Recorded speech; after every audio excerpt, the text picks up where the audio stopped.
नमस्कार साथियों, स्वागत है आप सभी का IRI वाला यूट्यूब चैनल पर। और आज का ये वीडियो है वो खास होने वाला है सभी SIB नेट एस्पिरेंट्स के लिए, मेनली जो एग्रोनॉमी सब्जेक्ट से प्रिपरेशन कर रहे हैं। अगर हम बात करें बुक लिस्ट की, तो बुक लिस्ट बहुत बड़ी है, लेकिन हम इसको डिवाइड करेंगे दो पोर्शन में। एक तो हम बात करेंगे कि केवल अगर आपको नेट क्लियर करना है तो आप कौन कौन सी बुक को फॉलो करके अपना नेट क्लियर कर सकते हैं।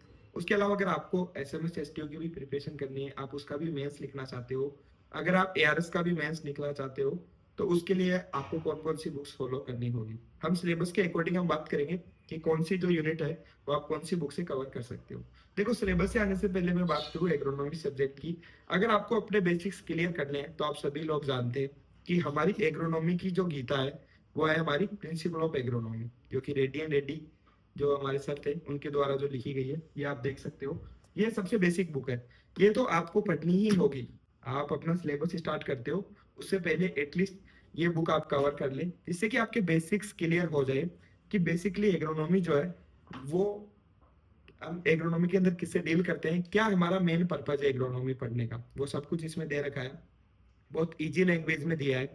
इसके अलावा जो हमारी दूसरी बुक है SR रेड्डी की प्रिंसिपल ऑफ एग्रोनॉमी, वो भी आप प्रेफर कर सकते हैं। देखो, इन दोनों बुक जो है उनमें से आप एक बुक को भी प्रेफर कर सकते हैं, और अगर आप ज्यादा थोड़ी अगर आप टफ लैंग्वेज को भी अच्छे से समझ सकते हैं तो उसके लिए फिर आप SR रेड्डी को प्रेफर कर सकते हैं। बट दोनों में से अगर आप एक बुक को भी पढ़ेंगे दैट इज इनफ। ओके, ठीक है। तो ये तो बात हो गई। तो अगर हम फर्स्ट यूनिट की हम बात करते हैं तो फर्स्ट यूनिट है हमारी क्रॉप इकोलॉजी एंड ज्योग्राफी। देखो, क्रॉप इकोलॉजी और ज्योग्राफी जो है ना, ये एक ऐसी यूनिट है कि आप एक बुक से बिल्कुल भी कवर नहीं कर पाओगे इसको। बेसिकली इसके अंदर जो हाफ ऑफ द जो सिलेबस है इस यूनिट का, वो आपको principle of agronomy by Reddy and Reddy में मिल जाएगा। बट उसके अलावा भी अदर सोर्सेज भी आपको फॉलो करना होगा, जैसे इसमें इकोसिस्टम एंड इकोलॉजी के बारे में दिया है। तो उसके लिए एक हमारी बेसिक एग्रीकल्चर की बुक आती है, अरुण कात्यान की। उसके अंदर इकोलॉजी का चैप्टर दे रखा है, आप वहां से उस चीज को अगर कवर करोगे तो ज्यादा बेटर होगा। उसके अलावा भी इसके अंदर रिमोट सेंसिंग और ज्योग्राफिकल इंफॉर्मेशन सिस्टम, ये सब कुछ दिया है, GIS और GPS के बारे में। तो वो भी आपको रेडी एंड रेडी में नहीं मिलेगी, वो पोर्शन आपको मिलेगा जो हमारी IT+ की बुक है, उससे आप कवर कर सकते हो, या फिर DK दास सर की जो बुक है सोयल साइंस की, वहां से आप कवर कर सकते हो। इसके अलावा मैं बताऊंगा कि ये जो रिमोट सेंसिंग वगैरह है, ये आप जितना ऑनलाइन सोर्सेज से कवर करोगे उतना ज्यादा बेटर होगा। उसके अलावा इसमें फोटोसिंथेसिस, रेस्पिरेशन और भी कुछ हमारी जो यूनिट है जो फिजियोलॉजी से रिलेटेड है, तो वो जो है आप अरुण कात्यान बुक से भी कवर कर सकते हो, या फिर ऑनलाइन आप लेक्चर देख सकते हो जो कि नीट की प्रिपरेशन कराते हैं। तो वो बहुत मतलब उस लेवल का पढ़ाएंगे तो वो हमारे लिए जो है वो सफिशियंट होगा, आप वहां से भी कवर कर सकते हो। ठीक है, ये हमने फर्स्ट यूनिट की बात कर ली। आते हैं सेकेंड यूनिट पे। जो सेकेंड यूनिट है वो हमारी वीड मैनेजमेंट की है। देखो, वीड मैनेजमेंट की बात करते हैं तो एक ही बुक हमारे दिमाग में आती है, और वो सबसे बेस्ट भी है, उससे बेस्ट कोई बुक भी नहीं है, जो कि हमारे टीके दास सर की बुक है, weed science basics and applications. जो बुक है वो सबसे बेस्ट है, ठेकेदार सर के नाम से वो जानी जाती है। इसके अंदर भी क्या दे रखा है देखो, हम ये जो बुक है वो मोर देन 600 पेजेस की है। बट अगर आप इसको कवर करने लगेंगे तो आई थिंक 6 महीने आपके पास है, और इसको कवर करने में आपके 6 महीने निकल जाएंगे। ठीक है, तो आप अगर सिलेबस वाइज अगर इसमें देखोगे कि जो जैसे scope and principle of weed management, directly पहली लाइन ये दी है, जबकि आप बुक उठाओगे तो उसमें पहले वीड के बारे में बता रखा है कंप्लीटली, फिर हम वीड मैनेजमेंट पे आते हैं। ठीक है, तो हमेशा सिलेबस जो है वो अलग तरीके से होता है, बट एग्जाम में जो क्वेश्चन आते हैं वो अलग तरीके से आते हैं। तो इसका भी जो हम बोल सकते हैं, कभी agronomy fact for competition book की हम बात करेंगे, अगर आपको बहुत शॉर्ट में कवर करना है तो आप उस बुक को प्रेफर कर सकते हो। बट कंसेप्चुअल जो क्लियरिटी है वो इसी बुक से आएगी, क्योंकि वहां पे डायरेक्टली जो है कोई भी फैक्ट है उसको लिख दिया गया RS मीना के अंदर, बट उसके पीछे की रीजनिंग क्या है वो इस बुक में दे रखी है। तो आजकल आपको पता है कि जो जितने भी क्वेश्चन आते हैं हमारे, वो असर्शन रीजन टाइप की, स्टेटमेंट टाइप के क्वेश्चन ही आते हैं जो आपका सिलेक्शन कराते हैं, या जो आपको नेट भी अगर क्लियर करना है तो वो क्वेश्चन आपको सोल्व करने ही होंगे। तो उसके लिए इस बुक को प्रेफर करना ही होगा। नेक्स्ट यूनिट है हमारी, वो है soil fertility and fertiliser use. देखो, ये कंप्लीट यूनिट है जो सोइल फर्टिलिटी की यूनिट है। तो इस बुक को कवर करने के लिए सबसे बेस्ट जो हमारा सोर्स है वो है जो हमारी IT+ बुक है, फंडामेंटल ऑफ सोइल साइंस। उसके अंदर कंप्लीट रीजनिंग दे रखी है, इसकी जितने भी इसमें जो सिलेबस है वो कंप्लीटली उससे कवर हो जाएगा। अगर आपको शॉर्ट में कवर करना है, फिर से हम बात कर रहे हैं, तो उसके लिए आप सॉइल साइंस की जो हमारी सॉइल साइंस डेटाइज है आप उसको फॉलो कर सकते हो। उसमें भी सॉइल फर्टिलिटी से रिलेटेड फैक्ट्स दे रखे हैं, फर्टिलाइजर से रिलेटेड भी फैक्ट दे रखे हैं, आप वहां से कवर कर सकते हो शॉर्ट के अंदर। बट अच्छे से अगर आपको पढ़ना है तो आपको IEEE फॉलो करनी ही होगी, क्योंकि जो हमारे फर्टिलिटी से रिलेटेड जो क्वेश्चन आते हैं उसमें से मोस्टली असर्शन रीजन के क्वेश्चन बनते हैं। ठीक है। और हमारी सॉइल जो प्रॉपर्टीज है वो भी आपको कवर करनी होगी। देखो एक्चुअली सिलेबस के अंदर जो है वो सॉइल प्रॉपर्टीज अलग से मेंशन नहीं है, बट सॉइल अगर आप नेट का पेपर उठा के देखोगे या JRF का पेपर अगर देखते हैं तो हमेशा सॉइल की फिजिकल प्रॉपर्टीज से क्वेश्चन पूछे जाते हैं, क्योंकि सॉइल की जो फिजिकल प्रॉपर्टीज है वो डायरेक्टली हमारी क्रॉप को अफेक्ट करती है। तो अगर एज ए एग्रोनॉमिस्ट भी हम देखते हैं कि आप आगे जाके अगर साइंटिस्ट बनोगे, SMS STO बनोगे, तो आपको सॉइल की जो प्रॉपर्टीज है वो किस प्रकार से हमारी क्रॉप को अफेक्ट कर रही है वो आना बहुत जरूरी है। इसलिए सॉइल से हमारे अगर हम बात करें कि नेट के अंदर, तो मोस्ट प्रोबेबली 30 से 40 क्वेश्चन जो है वो सॉइल साइंस से रिलेटेड आते हैं डायरेक्टली। और उसके अंदर भी जैसे एक प्रॉब्लमेटिक सॉइल की आगे यूनिट आएगी हम बात करेंगे, उससे ज्यादा क्वेश्चन आते हैं। उसके अलावा प्रॉपर्टी से आते हैं, सॉइल फर्टिलिटी से आते हैं। चलो अगली यूनिट की बात करते हैं। अगली यूनिट है हमारी ड्राईलैंड एग्रोनॉमी। देखो ड्राईलैंड एग्रोनॉमी की हम बात करते हैं ना, तो रेड्डी एंड रेड्डी में बहुत ज्यादा नहीं दे रखा, ड्राईलैंड एग्रोनॉमी दे रखी है बट बहुत ज्यादा नहीं दे रखा। तो उसके लिए जो है SR जो रेड्डी की बुक है उसको हम प्रेफर कर सकते हैं ड्राईलैंड एग्रोनॉमी के लिए, बट वो भी सफिशियंट नहीं है। देखो ड्राईलैंड एग्रोनॉमी के लिए आपको, आप पर्सनली एक अलग ड्राईलैंड एग्रोनॉमी की बुक नहीं पढ़ सकते, बट आपको जो है इसके लिए आपको ऑनलाइन सोर्सेज सर्च करने होंगे। कुछ ड्राईलैंड एग्रोनॉमी से रिलेटेड जो हमारी नई प्रैक्टिसेज हो रही है, जैसे कि मोस्टली मॉइस्चर कंजर्वेशन से रिलेटेड। देखो आज के टाइम में अगर हम बात करें तो इरिगेटेड जो हमारी एग्रोनॉमी प्रैक्टिसेज है उसके अंदर हमारा पीक आ चुका है, पीक इन द सेंस की प्रोडक्टिविटी के अंदर। और अब हमारा मेन टारगेट है कि हम ड्राईलैंड एग्रीकल्चर के अंदर किस प्रकार से प्रोडक्टिविटी को इंक्रीज करें। तो उससे रिलेटेड नए नए जो हमारे रिसर्च पेपर है वो आ रहे हैं, जो मॉइस्चर कंजर्वेशन से रिलेटेड, आपको वो जरूर एक बार देखने होंगे, जिससे कि लेटेस्ट जो क्वेश्चन है उसको आप सोल्व कर पाओ। और next coming to the next unit वो है हमारी crop production in problem soils. देखो फिर से आ गई हमारी प्रॉब्लमेटिक सॉइल। तो यहाँ पे हमें सबसे पहले प्रॉब्लमेटिक सॉइल्स को समझना होगा। सेलाइन, एल्कलाइन और सेलाइन जो सॉइल है, मतलब वहां से क्वेश्चन मोस्टली आते हैं। तो प्रॉब्लमेटिक सॉइल यहाँ पे वर्ड आ गया, तो मतलब यहाँ पे वही यूनिट आ गई हमारी जो सॉइल साइंस की यूनिट है, प्रॉब्लमेटिक सॉइल। तो वो आपको अच्छे से पढ़नी होगी और उसके लिए भी बेस्ट है हमारा सोर्स जो है वो IEEE ही है। उसके अलावा सॉइल साइंस ट्रेटाइज को भी आप फॉलो कर सकते हो अगर आपको शॉर्ट में कवर करना है। ठीक है। नेक्स्ट जो यूनिट है हमारी वो है क्रॉप प्रोडक्शन। देखो क्रॉप प्रोडक्शन की हम बात करते हैं ना, तो आज के टाइम में जो है ना क्रॉप प्रोडक्शन से ज्यादा क्वेश्चन नहीं आते, लेकिन फिर भी ऐसे क्वेश्चन नहीं देखने को मिलेंगे हमें क्रॉप प्रोडक्शन की कि सीड रेट क्या है, क्या हमारी जो है वो प्लांट पॉपुलेशन है, या फिर 2n नंबर, क्रोमोसोम नंबर कितने हैं, फैमिली कौन सी होती है। ये सब ओल्ड क्वेश्चन हो गए। आज के टाइम पे जो क्वेश्चन आते हैं वो आते हैं कि कोई भी पार्टिकुलर जो क्रॉप है उसमें कैसे हम वाटर मैनेजमेंट कर सकते हैं, उसमें कैसे वीड मैनेजमेंट कर सकते हैं। उसके अलावा जो नई नई प्रैक्टिसेज हम फॉलो कर रहे हैं, जैसे कि अगर हम राइस की बात करें तो उसके अंदर एरोबिक राइस जैसे हो गया कि वो क्या है, उसका क्या कंसेप्ट है। उसके अलावा जैसे कि हम कैसे कम मतलब पानी देकर भी जो है किस प्रकार से प्रोडक्शन को इंक्रीज कर सकते हैं, मतलब इस प्रकार के क्वेश्चन आते हैं जो रीजनिंग बेस्ड क्वेश्चंस होते हैं। तो उसके लिए दो बुक आती है हमारी, जो क्रॉप प्रोडक्शन के लिए राजेंद्र प्रसाद सर की बुक आती है, बट बहुत वॉल्यूमिनस बुक है। दोनों को आप पढ़ने लगोगे तो 6 महीने दोनों को पढ़ने में लग जाएंगे। आप अकेली अगर राइस क्रॉप को भी आप कवर करने लगे तो मोर देन 60 to 70 पेजेस में जो है वो राइस क्रॉप दे रखी है, उसी में आपको टाइम लग जाएगा। इसके लिए क्रॉप प्रोडक्शन के लिए मैं यही बोलूंगा कि आप केवल RS मीना पे डिपेंडेंट रहिए। इसके अंदर RS मीना में बहुत अच्छे से शॉर्ट में दे रखा है, बट फिर भी बहुत चीजें हैं जो RS मीना में अच्छे से नहीं दे रखी है। जैसे कोई भी पार्टिकुलर क्रॉप है, जैसे हम राइस की बात करते हैं, जैसे कि उसके अंदर जो है ब्राउन मेन्योरिंग क्या होता है, स्पेशल प्रैक्टिस है, तो उसको आप डिटेल में देख सकते हैं जो हमारी राजेंद्र प्रसाद सर की बुक है। उसके अलावा जैसे चिकपी है उसमें नीपिंग करते हैं, टॉपिंग करते हैं, तो एक पार्टिकुलर प्रैक्टिस है, उसको आप अच्छे से समझने के लिए जो है वो आप राजेंद्र प्रसाद सर की बुक को फॉलो कर सकते हैं। उसके अलावा जैसे कि ग्राउंडनट है उसमें पेकिंग होती है, तो पेकिंग से रिलेटेड जो है वो फैक्ट तो आपको मिल जाएंगे, बट उसके पीछे की रीजनिंग है वो आपको राजेंद्र प्रसाद सर की बुक में ही मिलेगी। तो इसलिए जो पार्टिकुलर जो कोई भी क्रॉप है उसके अंदर पार्टिकुलर टर्म है, उसको आप अच्छे से डीप में अगर आपको देखना है। ये सब उन लोगों के लिए है, मैं फिर बता रहा हूँ, जो ARS की भी एग्जाम देना चाहते हैं और उसमें आप अपना प्रीलिम्स क्वालिफाई करना चाहते हैं। अगर आपको केवल अपना नेट निकालना है, नेट क्लियर करना है, तो आप केवल RS मीना सर की जो बुक है एग्रोनॉमिक टेक्ट फॉर कंपटीशन, ये वाली बुक केवल आप उस पर डिपेंडेंट हो सकते हैं। ठीक है। अब नेक्स्ट यूनिट की हम बात करते हैं एग्रीकल्चरल स्टेटिस्टिक्स। देखो ये एक ऐसी यूनिट है जो मैं मानता हूं कि रैंक डिसाइड करती है या फिर हम बोल सकते हैं कि आपका नेट होगा या नहीं होगा, ये चीज ये डिसाइड करती है। मैं ऐसा क्यों बोल रहा हूँ, क्योंकि रिसेंट अगर आप ट्रेंड देखेंगे तो कम से कम 10 से 15 क्वेश्चन आते हैं डायरेक्टली एग्रीकल्चर स्टेटिस्टिक्स से, 10 से 15 क्वेश्चन आते हैं। क्यों?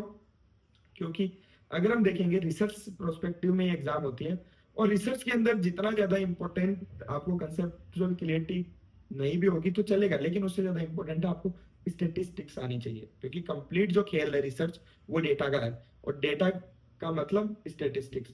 तो ये यूनिट बहुत हमारी इंपॉर्टेंट होती है, और इस यूनिट को आप जो अगर आप कवर करना चाहते हैं बहुत शॉर्ट के अंदर, तो मैं यही आपको बोलूंगा कि एक तो आप अमित भटनागर सर क्लासेस नाम से जो यूट्यूब पे कुछ लेक्चर्स आप वो प्रेफर कर सकते हैं। उसके अलावा जो हमारी आर एस मेरा है उसमें भी दे रखा है थोड़ा बहुत। उसके अलावा थोड़ा बहुत जो है आपको जो हमारी एनआर सुंदर सर की बुक है उसमें मिलेगा, लेकिन मतलब आपको पार्ट्स में ये कंप्लीट करना होगा। कंप्लीट जो है वो कहीं भी नहीं देखने को मिलेगा, जैसे मिनी मीडियर मोड वगैरह है तो आप ऑनलाइन भी अगर यूट्यूब पे आप सर्च करोगे तो कुछ वीडियोस मिल जाएंगे, तो वहां से आप कवर कर सकते हो। उसके अलावा जैसे कि अगर हम हमारे कोर्स की बात करते हैं, मतलब हमारा भी एसआरबी नेट का भी जो कोर्स है जो रिकॉर्डेड फॉर्म में भी है और लाइव क्लासेस भी जिसमें मिलेगी, उसमें तो हमने जो एग्रीकल्चर स्टेटिस्टिक्स के जो हमारे स्पेशलिस्ट है रौनक पूनिया सर है, जो कि अभी आईएसआरआई से अपनी पीएचडी कर रहे हैं, जिनकी हाल ही में जो एसआरएफ 2024 एग्जाम लगा था उसमें उनकी all India rank I think second आई थी, तो उन्होंने कंप्लीट कवर कराया है। तो वो उन्होंने अपने पर्सनल नोट से कवर कराया था, क्योंकि जो उन्होंने अपने प्रिपरेशन के टाइम पे बनाए थे तो वो नोट्स में हमने हमारे कोर्स में प्रोवाइड किए, और ये इंपॉर्टेंट है, ये यूनिट इंपॉर्टेंट है हम बोल सकते हैं। ठीक है, नेक्स्ट यूनिट की हम बात करते हैं, तो वो है हमारी सस्टेनेबल लैंड यूज सिस्टम। देखो, ये कुछ यूनिट ऐसी होती है कि जिनको ना आप कंप्लीटली किसी बुक से वो मिलेगी, और बुक से मिलेगी तो ऐसा नहीं है जैसे वीड मैनेजमेंट है तो वो डायरेक्टली बुक से मिल जाएगी, ठीक है भाई वीड मैनेजमेंट स्टार्ट हो गया, ये चैप्टर है कंप्लीट, ठीक है। लेकिन सस्टेनेबल लैंड यूज सिस्टम्स ये कहीं पे भी आपको डायरेक्टली नहीं मिलेगी। इसके अंदर जैसे कुछ पोर्शन दे रखा है हमारा, वो जैसे कि क्लाइमेट चेंज मिटिगेशन। अब ये क्लाइमेट चेंज से रिलेटेड आ गया, ये भी कहीं पे आपको बुक में नहीं मिलेगा। जैसे कि जो हमारी बुक है एक मॉडर्न कंसेप्ट ऑफ एग्रोनॉमी और एक है हमारी frontiers in agronomy for sustainable agriculture. Actually ये दोनों बुक जो है वो इंडियन सोसाइटी ऑफ एग्रोनॉमी की है, और हाल ही में रिलीज हुई है ये फ्रंटियर इन एग्रोनॉमी। तो ये यहाँ से कवर होगी। इसके अंदर जो टॉपिक्स दे रखे हैं जैसे वो इसके अंदर हमें देखने को मिलेंगे, और ये हमें कंप्लीट नहीं पढ़नी है। जैसे इसमें एग्रोस्टोलॉजी दे रखी है तो एग्रोस्टोलॉजी से रिलेटेड जो है इसमें चैप्टर मिलेगा। कंजर्वेशन एग्रीकल्चर दे रखा है, कंजर्वेशन एग्रीकल्चर से रिलेटेड इसमें चैप्टर मिलेगा, हमें देखने को मिलेगा। उसके अलावा जैसे आर्टिफिशियल इंटेलिजेंस यहाँ पे मेंशन है, आर्टिफिशियल इंटेलिजेंस से रिलेटेड अभी भी आपको कोई भी बुक में नहीं देखने को मिलेगा, बट यहाँ पे मेंशन है। तो इसके लिए आपको जो लेटेस्ट रिसर्च पेपर है आर्टिफिशियल इंटेलिजेंस में एक बार उनको पढ़ना ही होगा, क्योंकि पेपर सेटर भी जो होगा, क्योंकि जो भी कोई रिसर्च जो भी पेपर सेट करता है एक्चुअली वो क्या है, वो भी रिसर्च में इन्वॉल्व है, और वो एक्चुअली लगातार जो है वो रिसर्च पेपर वो पढ़ते रहते हैं, क्योंकि उनका काम है रिसर्च पेपर पढ़ के जो है रिसर्च कंडक्ट करना। तो वो वहां से ही क्वेश्चन उठाएंगे, अगर इन चीजों से रिलेटेड कंजर्वेशन एग्रीकल्चर हो गया, प्रिसीजन एग्रीकल्चर हो गया, आर्टिफिशियल इंटेलिजेंस हो गया, हमारा रिमोट सेंसिंग जीआईएस जीपीएस। तो इनसे जो है जो लेटेस्ट हमारे रिसर्च पेपर होते हैं, जो रिनाउंड हमारे साइंटिस्ट है, अगर आप उनके पेपर आप सर्च करोगे तो आप वहां से पढ़ सकते हो। उसके अलावा नेक्स्ट जो 4 यूनिट है हमारी 9, 10, 11 और 12, चारों की चारों वाटर मैनेजमेंट से रिलेटेड है, हमारी सॉइल प्लांट वाटर रिलेशन से रिलेटेड है। देखो, इनको डिवाइड 4 यूनिट में कर दिया, बट मैं बेसिकली बताऊं तो ये कंप्लीटली हम इनको वाटर मैनेजमेंट की यूनिट बोल सकते हैं। और ये जो यूनिट आपकी कवर होगी वो होगी हमारी एम माइकल सर की बुक है, that is irrigation theory and practices. ये जो हमारी बुक है ये भी मोर देन हम बोल सकते हैं कि 700 पेजेस की ये बुक है। बट इसमें जैसे कि हम कोई भी सिलेबस उठाते हैं, कोई भी यूनिट हमने उठाई, जैसे let's take an example unit 10 है, उसमें हमने क्या देखा कि सोइल इरिगेबिलिटी। तो ये क्या हो गया, ये डायरेक्टली हमें इसमें देखने को मिल जाएगा।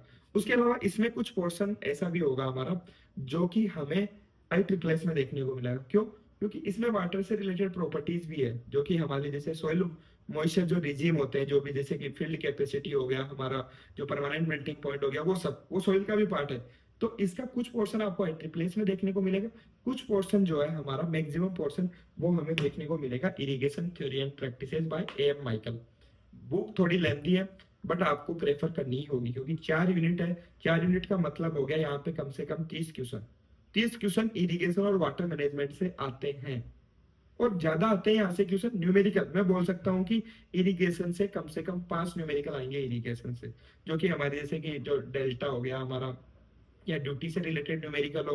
उसके अलावा हमारा जो है वो वॉल्यूम कैलकुलेट करा सकते हैं, या उसके अलावा जो हमारे वाटर मैनेजमेंट की यूनिट्स होते हैं, जैसे कि जो डिफरेंट यूनिट होते हैं, जैसे कि 1 हेक्टेयर सेंटीमीटर में कितना लीटर होता है, या क्यूमेक के अंदर कितना लीटर होता है, क्यूसेक में कितना लीटर होता है, तो उस प्रकार के जो क्वेश्चन है वो कंप्लीटली आपके कवर होंगे इससे।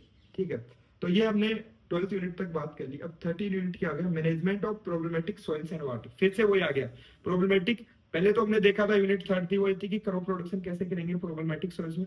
ये आ रहा है कि हम प्रॉब्लमेटिक सॉइल्स का मैनेजमेंट कैसे करेंगे, प्रॉब्लमेटिक जो वाटर है उसका मैनेजमेंट कैसे करेंगे। ये फिर से हमारा सॉइल का पोर्शन आ गया, ये आपको IIIT में और सॉइल साइंस डेटाइज में देखने को मिल जाएगा। लास्ट और फाइनल यूनिट जो कि सबसे मोस्ट इंपॉर्टेंट है, देखो ऑर्गेनिक फार्मिंग।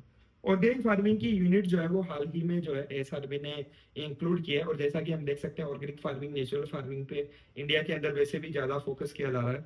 तो इस यूनिट को कन्वर्ट करने के लिए हम मतलब कवर करने के लिए पर्टिकुलरली कोई भी ऐसी एक बुक नहीं है यहाँ पे, जितनी भी बुक मेंशन है उनमें से तो एक भी नहीं है। ये आपको या तो ऑनलाइन सोर्सेज से कवर करना होगा, जैसे हम अगर हमारे कोर्स की बात करते हैं तो उसको हमने जितने भी जो हमारे नोट्स हमने बनाए थे, या फिर और अलग सोर्सेज से हमने कलेक्ट करके इसके जैसा सिलेबस में देखा है उस प्रकार से जो है हमने नोट्स प्रिपेयर किए हैं। और अभी कवर भी नहीं हुआ ऑर्गेनिक फार्मिंग की जो यूनिट है वो लाइव हम कवर करेंगे। उसके अलावा जो जितने भी हमने यूनिट बताई है उसमें क्रॉप प्रोडक्शन को और मॉडर्न कंसेप्ट को अगर हम छोड़ दें और ऑर्गेनिक फार्मिंग को छोड़ दें, तो कंप्लीट जो कोर्स है हमारा वो रिकॉर्डेड फॉर्म में मिलेगा। और ये जो है वो मतलब लाइव क्लासेस होगी इसकी। बट ऑर्गेनिक फार्मिंग को अगर आपको कवर करना है तो आई थिंक आपको ज्यादा, अगर आप मदद ऑनलाइन सोर्सेज की लेंगे तो वो ज्यादा बेटर होगा। और उसके अलावा कुछ लेक्चर्स आपको यूट्यूब पे देखने को मिल सकते हैं ऑर्गेनिक फार्मिंग के। डॉक्टर दिनेश कुमार नाम से हमारे प्रिंसिपल साइंटिस्ट है IRI के, उन्होंने कुछ लेक्चर्स अपलोड कर रखे हैं अपने यूट्यूब चैनल पे। डॉक्टर दिनेश कुमार नाम से ही है सर का यूट्यूब चैनल। और वहां पे एक हमारे ही मतलब कोर्स था, उसी में ऑर्गेनिक फार्मिंग से रिलेटेड लेक्चर्स थे। तो वहां से अगर आप देखेंगे तो वहां से आपकी कुछ हेल्प हो सकती है। ठीक है, तो ये हमने कंप्लीट सोर्सेज की बात कर ली, लेकिन अभी भी बुक्स बहुत बची है। ये तो हमने सिलेबस वाइज बात की। अब देखो, अब हम बात करते हैं कि अगर आपको केवल नेट क्लियर करना है और आपकी रटने की क्षमता बहुत अच्छी है, बट फिर भी आपका नेट क्लियर नहीं होगा। क्यों? क्योंकि इसके अंदर आपको समझना भी पड़ेगा। बुक बहुत अच्छी है जो हमारी एग्रोनॉमी फैक्ट फॉर कंपटीशन है। मैं बोलता हूँ कि आप अकेला अगर सिंगल ये बुक पढ़ते हो तो आप अच्छा स्कोर कर सकते हो। आप नॉट ओनली नेट क्लियर कर सकते हो, आप ARS के लिए प्री क्वालिफाई कर सकते हो। बट इसमें प्रॉब्लम यह है कि इसमें फैक्ट तो लिखे हुए हैं बट इसकी रीजनिंग नहीं दे रखी है। वो रीजनिंग आपको आनी चाहिए।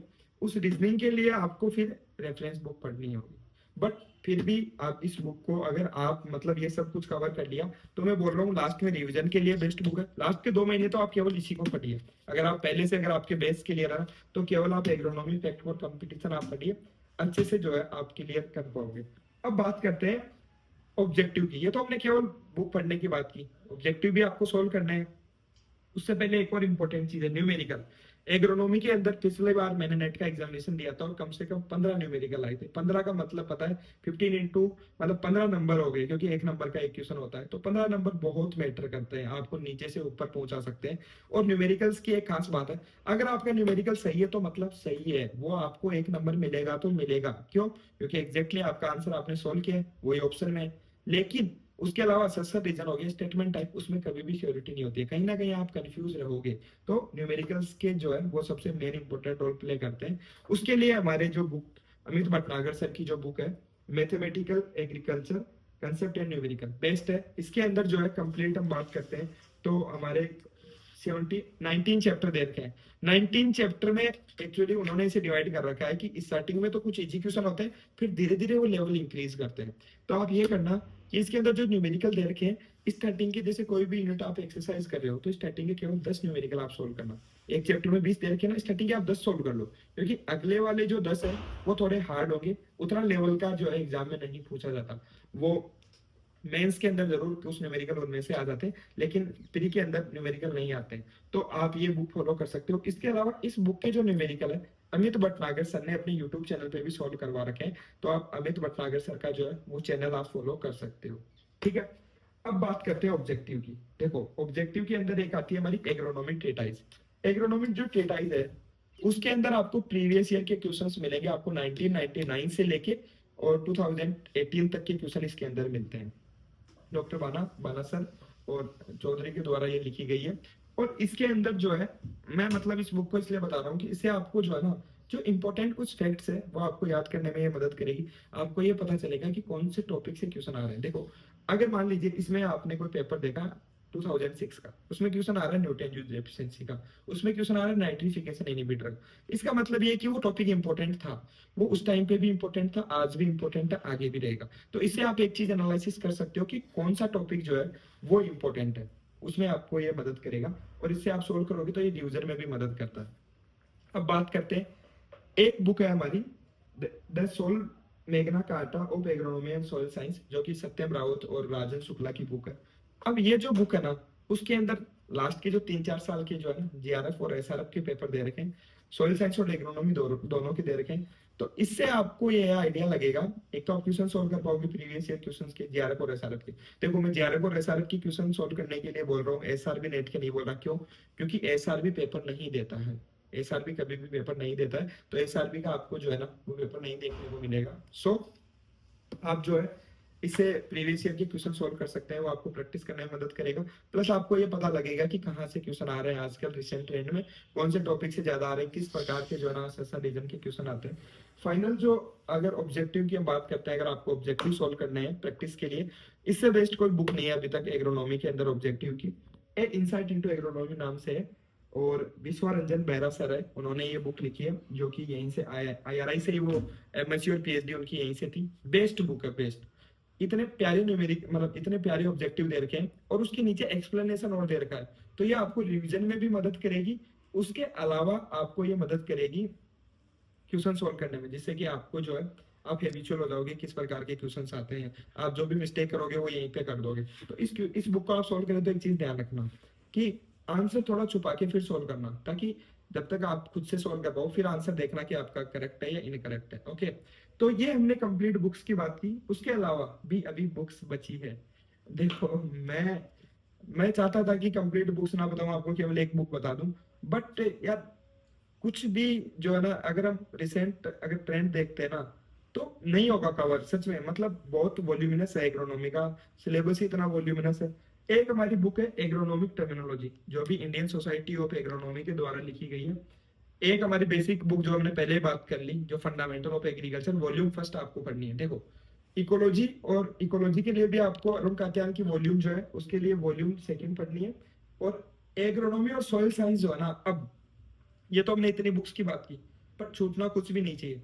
एना सुंडा की और जो अरुण कात्यायन की, जो हमारी जो वो बोल सकते हैं एग्रोनॉमी और सॉइल साइंस, वो आपको यहाँ से भी कवर करनी है। क्यों? क्योंकि मोस्ट इंपोर्टेंट फैक्ट आपको कुछ ना कुछ यहाँ पे भी मिलेंगे, ये रिवीजन करने में भी मदद करेगी हमारी। तो ये थी हमारा कंप्लीट बुक सेट। और इसके अलावा भी बहुत कुछ है, जैसे कि मॉक टेस्ट।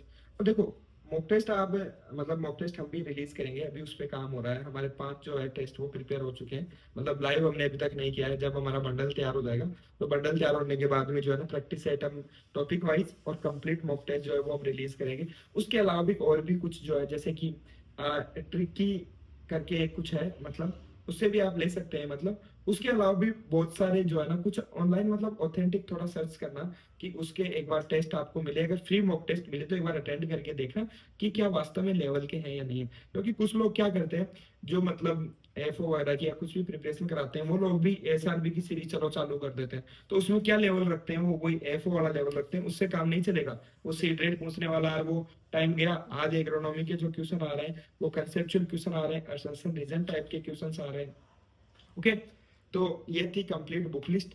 और उसके अलावा अगर आपको कोई भी क्वेरी आती है तो नीचे जो है ये कंप्लीट, हाँ, इन बुक्स की जो है वो लिंक में अटैच कर दूंगा डिस्क्रिप्शन बॉक्स के अंदर, आप देखेंगे तो जैसे जैसे मैंने नाम बताया, हर बुक का जो है वो कंप्लीटली अमेजन या फिर फ्लिपकार्ट की जो भी लिंक है वो मैं अटैच कर दूंगा, ताकि आप वहां से अगर आप परचेज करना चाहें तो डायरेक्टली आप वहां से परचेज कर लीजिएगा। उसके अलावा अगर और भी आपकी कोई पर्सनल क्वेरी आप कांटेक्ट करना चाहते हैं तो स्क्रीन पे नंबर आ रहे होंगे, वो उन पे आप कांटेक्ट कर सकते हो, कॉल कर सकते हो। उसके अलावा व्हाट्सएप ग्रुप की लिंक जो है वो कमेंट सेक्शन में मेंशन कर दी जाएगी। हमारे जो भी, अगर जैसे ऑर्गेनिक फार्मिंग के नोट्स है वो भी हम शेयर कर देंगे उस ग्रुप में, या और भी कुछ आपको जानकारी चाहिए तो आप वो व्हाट्सएप ग्रुप ज्वाइन कर लीजिए और हमसे आप कनेक्ट हो सकते हैं। और देखो, तैयारी अच्छे से कीजिए, आप 6 महीने बचे हैं तो ये सब पढ़ के जो है आप इजीली कर सकते हैं। बट एटलीस्ट आपको कॉन्फिडेंस होना चाहिए। और सबसे मोस्ट इम्पोर्टेंट चीज़ है कि केवल नेट क्लियर करने का मत सोचिए, ये सोचिए कि यार मेरे को एसएमएस एसटीओ का भी प्री देना है, मैं एसएमएस एसटीओ का भी मेंस लिखूं, मैं एआरएस का भी मेंस लिखूं। तो थोड़ी सी अपनी सोच को थोड़ा और बढ़ाइए, और अच्छे से प्रिपरेशन करेंगे तो सब कुछ पॉसिबल है। और उसके अलावा अगर कोई भी डाउट हो तो आप कमेंट सेक्शन में लिख सकते हैं।